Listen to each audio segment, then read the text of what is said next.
Hi guys, and welcome back to my channel Beauty by Verdi. Today I thought I'd do something a little bit different and I thought I'd tell my story. I've mentioned in videos previously that I suffer from something called Parry Romberg syndrome. And Parry Romberg syndrome is basically a condition where skin, muscle, bone and fat, the whole body on the left side of the face, absorbs it all. This is a condition I've had since I was 7 years old, and I thought I'd get in and tell my story. So, as I mentioned before, I've had Parry Romberg syndrome since I was 7 years old.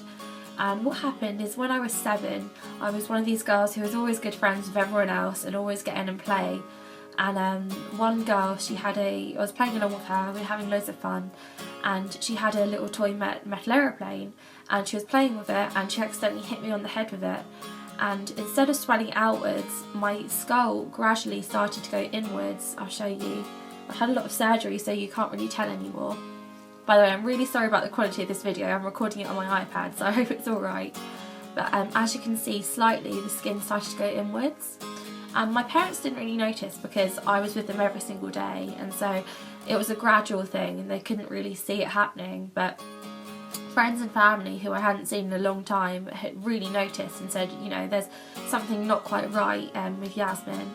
I think you should, you know, get her checked out at the doctors and stuff like that. So my parents took me to the doctors, still not really knowing what was wrong, and the doctor had a look and said, you know, there's something definitely not right there.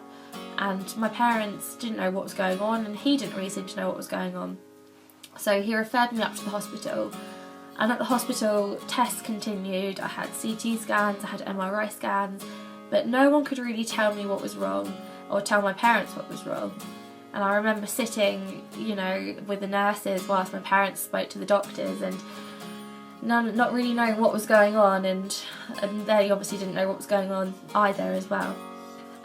Until one day I got referred up to Great Ormond Street, and all the doctors collaborated together and they researched and they spoke, and they thought it could be cancer, it could be bone deficiency, it could be many things.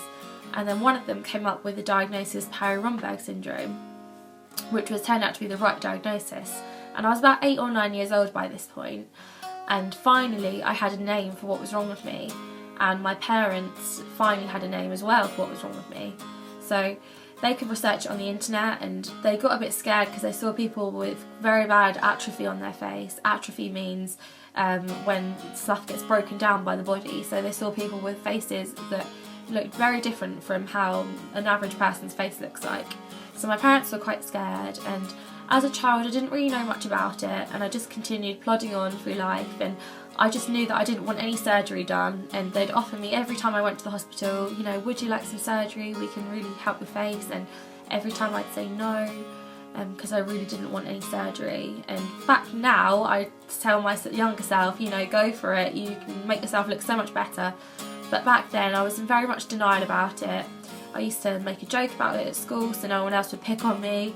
I used to laugh about it a lot, but deep down I think it really affected me, and I think deep down I really sort of felt bad about it and felt very self-conscious, but I just hid it with a smile and pretended I was fine. So when I got to 17 years old, my skin and face had stopped growing, so it was time for me to possibly have surgery done.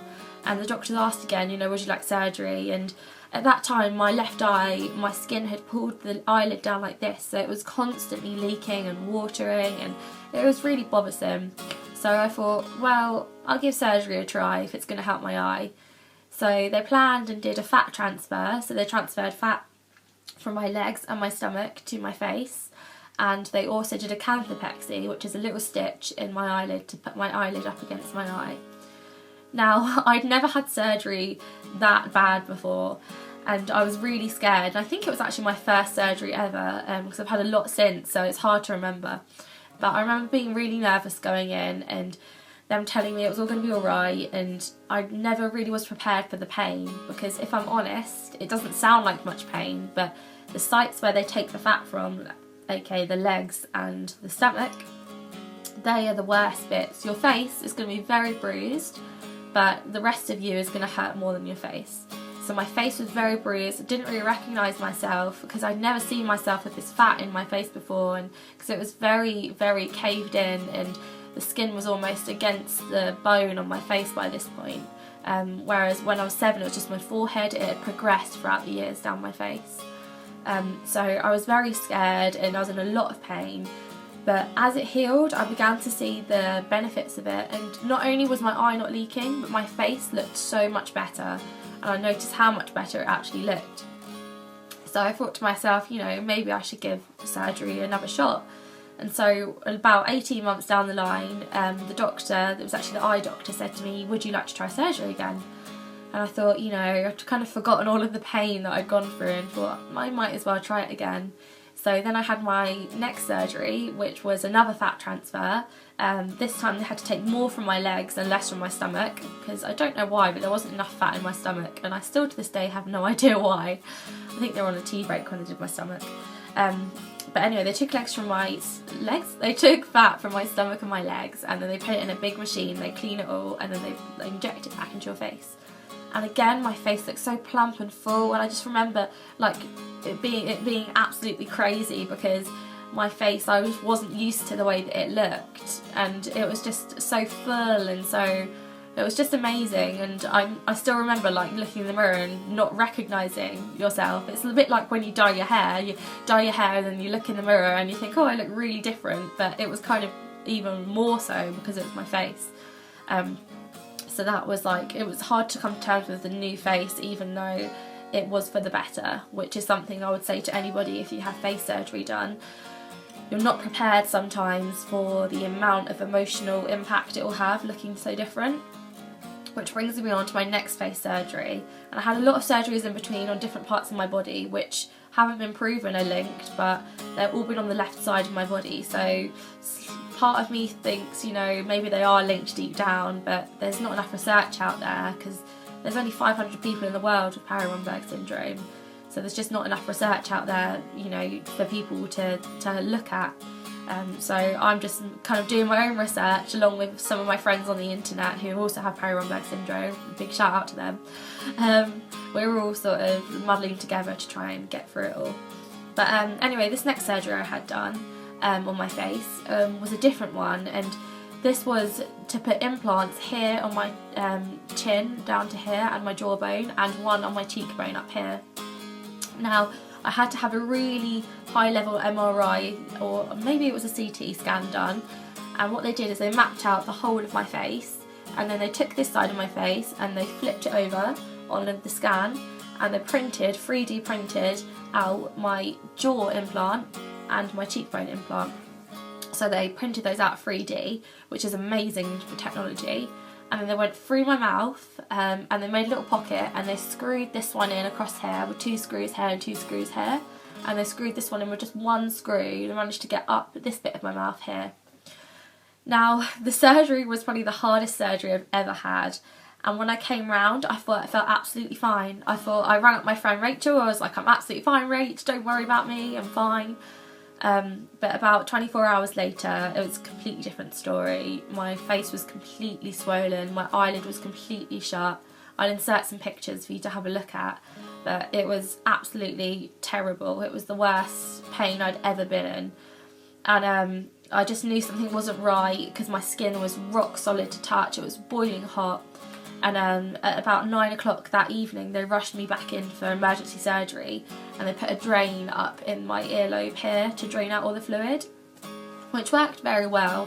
And I ended up with my face being very bruised, but much less swollen, like 24 hours on.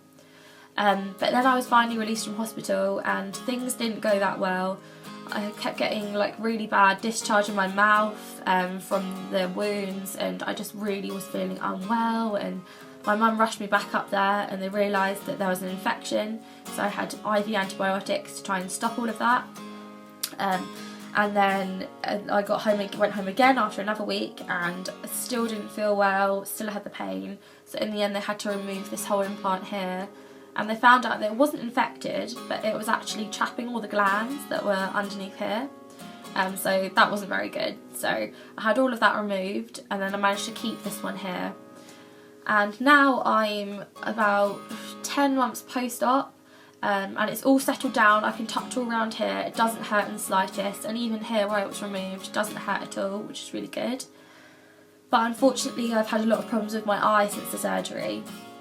And unfortunately my eye, basically what's happened is I have really bad double vision. And they found out it's not from the surgery I've had, it's just that it's always been there from the Parry Romberg syndrome eating the muscles, but it's only just started to sort of surface itself now after all of this surgery. And I spent a month in hospital, and that's when I started to realise something wasn't right. I was getting double vision and it wasn't quite right. So what they did is they put a special prism on my glasses, you can probably see here, which changes the way the light comes in, and it makes my vision single rather than double.